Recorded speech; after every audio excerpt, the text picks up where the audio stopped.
नमस्कार दोस्तों, राधे राधे।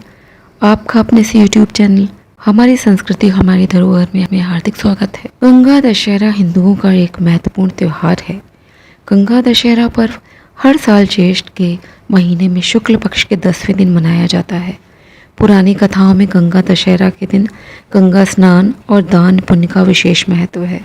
ये माना जाता है कि इस दिन भक्तों के सारे पाप नष्ट हो जाते हैं। गंगा दशहरा देवी गंगा को समर्पित है।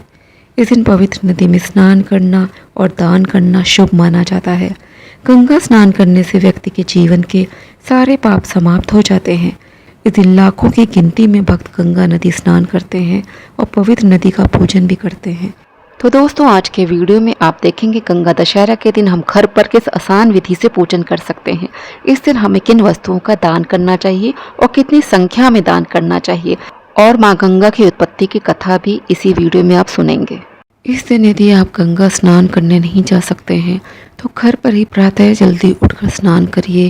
गंगा जल को जल में मिलाकर उससे स्नान करिए। घर के मंदिर में भी सभी देवी देवताओं को गंगा जल से स्नान करवाइए। पूरे घर में गंगा जल का छिड़काव करिए। फिर जिस जगह आपको पूजा करनी है, वैसे तो बालकनी में या खुली जगह पे छत आदि पे पूजा करनी चाहिए, उस स्थान पर गंगा जल छिड़क कर रंगोली बनाइए। मैंने 10 पंखुड़ियों वाले पुष्प की रंगोली बनाई है। वहाँ पर मैंने एक सत्या भी बनाया है और स्वास्तिक का पूजन करके गणेश जी का पूजन कर लिया है, आवाहन करा है। यहाँ पे मैं पूजन का संकल्प ले रही हूँ, पूजा विधिवत संपन्न हो जाए। आज के दिन शिव जी का पूजन अवश्य करें। इसके लिए आप घर में सबसे शुद्ध परात लीजिए। हमने यहाँ एक बेलपत्र का आसन दिया है, उसके ऊपर मेरे घर में एक शिवलिंग है। मैं उसी को यहाँ पर रखकर उसका पूजन कर रही हूँ। आप यहाँ पे भगवान शिव की फोटो भी रख सकते हैं, उनका भी पूजन कर सकते हैं। आपका मुख पूर्व की तरफ होना चाहिए। शिव पूजन में आपको नंदी जी का पूजन भी अवश्य करना चाहिए। यहाँ मैंने नंदी जी को भी बेलपत्र का आसन देकर यहाँ पे उनको स्थापित करा है। भगवान शिव का शुद्ध जल से अभिषेक करेंगे। इसके बाद हम गाय के कच्चे दूध से अभिषेक कर रहे हैं। यहाँ पर उन्हें हम शुद्ध जल से अभिषेक करेंगे। इसके बाद हम गंगा जल से यहाँ पर अभिषेक करेंगे। यहाँ हमने छोटी सी चौकी रखकर उस पर आसन बिछाकर गंगा जली को भी रखा है। इसका भी हम आज के दिन पूजन करेंगे। अब हम भगवान शिव को वस्त्र रूपी कलावा अर्पित कर रहे हैं। यहाँ हम नंदी जी को भी जल चढ़ा रहे हैं। गंगा जली पे भी हमने जल चढ़ाया है।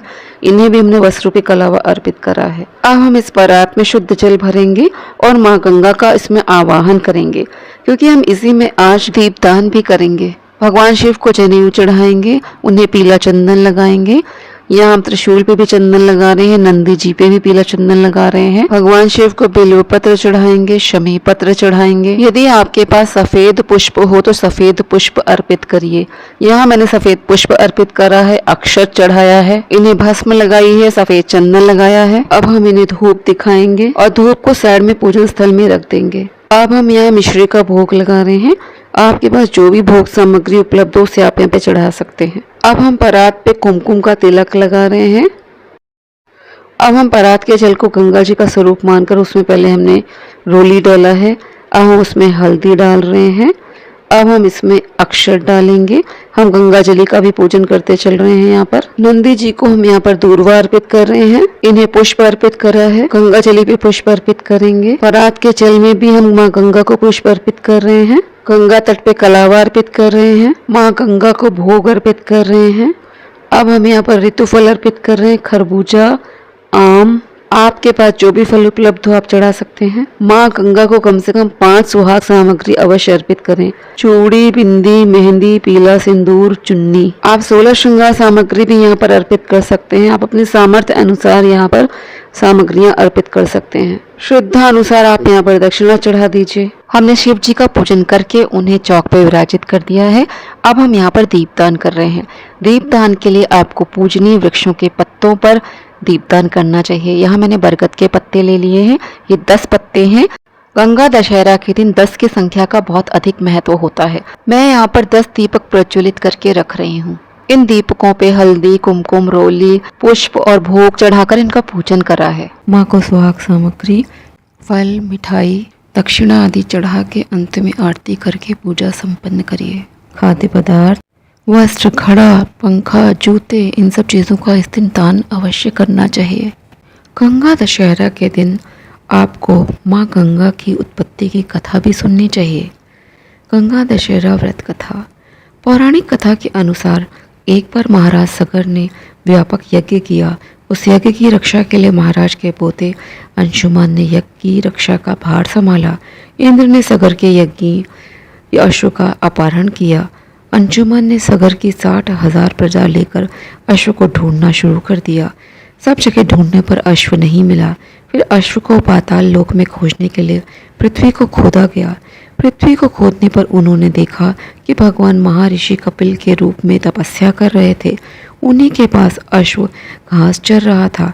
प्रजा उन्हें देखते ही चोर समझकर चिल्लाने लगी। महर्षि की समाधि टूट गई।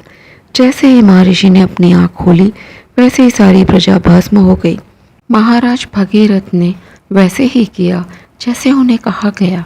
उनकी कठोर तपस्या से खुश होकर ब्रह्मा जी ने गंगा की धारा को अपने कमंडल से छोड़ा। तब भगवान शिव ने गंगा की धारा को अपनी जटाओं में समेटकर जटाएं बांध ली। इसका परिणाम यह हुआ कि गंगा को जटाओं से बाहर निकलने का रास्ता नहीं मिल सका। महाराज भगीरथ को और भी ज़्यादा चिंता होने लगी। उन्होंने भगवान शिव की आराधना में घोर तप शुरू किए। भगवान शिव ने गंगा की धारा को मुक्त करने का वरदान दिया। इस प्रकार गंगा जी शिव जी की जटाओं से छूटकर हिमालय की घाटियों में कल कल निनाद करते मैदान की ओर मुड़ने लगी। इस प्रकार भगीरथ गंगा का वर्ण करके बहुत भाग्यशाली हुए। इस प्रकार उन्होंने जनमानस को अपने पुण्य से उपकृत कर दिया और उन्हें मुक्ति दिला दी।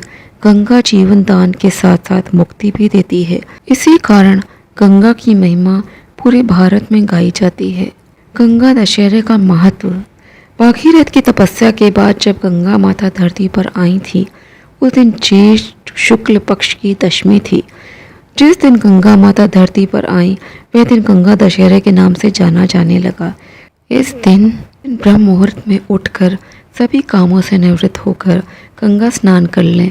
यदि आप गंगा नदी स्नान के लिए नहीं जा पा रहे हैं तो घर में ही नहाने के पानी में थोड़ा सा गंगा जल डालकर स्नान कर लें। स्नान के बाद तांबे के लोटे में जल लेकर सूर्य को अर्घ दें। इसके साथ ही गंगा माँ को फूल, सिंदूर आदि अर्पित करने के साथ दीपदान करें। अंत में गंगा जी के मंत्र का जाप करें। इस दिन गंगा नदी में खड़े होकर जो गंगा स्तोत्र पढ़ता है वह अपने सभी पापों से मुक्ति पाता है। गंगा दशहरे के दिन जिसमें वस्तुओं का दान करें उनकी गिनती 10 में होनी चाहिए और जिस वस्तु से भी पूजन करें वह भी संख्या में 10 होनी चाहिए। ऐसा करने से शुभ फलों में और अधिक वृद्धि होती है। लेकिन अगर आपकी क्षमता बहुत ज़्यादा दान करने की नहीं है तो आप अपने सामर्थ्य अनुसार ही दान करें। गंगा दशहरा पूजन में 10 प्रकार की चीज़ें जैसे 10 प्रकार के फूल, 10 गंध, 10 दीपक, 10 पान के पत्ते, 10 प्रकार के फल, 10 प्रकार का नैवेद्य होने चाहिए। इस प्रकार 10 की संख्या का इस दिन बहुत अधिक महत्व होता है। अगर कोई व्यक्ति पूजा के बाद दान करना चाहता है तो वह 10 वस्तुएं दान कर सकता है। दक्षिणा भी 10 ब्राह्मणों को दी जाती है और गंगा में डुबकी भी 10 बार लगाई जाती है। लेकिन यदि आपकी क्षमता इतना अधिक दान करने की नहीं है तो आप अपने सामर्थ्य अनुसार ही दान करिए। ज्येष्ठ माह में चूँकि गर्मी अपने चरम पर होती है, ऐसे में ठंडी चीज़ों का दान करना उत्तम माना जाता है। आप इस मौके पर सत्तू, घड़ा, पंखा, खरबूजा, जूते, चप्पल, छाता, वस्त्र आदि का दान करें। इसके अलावा आप आटा, दाल, नमक, चावल, घी, सब्जी आदि का भी दान कर सकते हैं। माँ गंगा का मंत्र। ओम नमो गंगाए विश्वरूपिण्ये नारायण्ये नमो नमः। इस मंत्र का आप जाप करिए आज के दिन।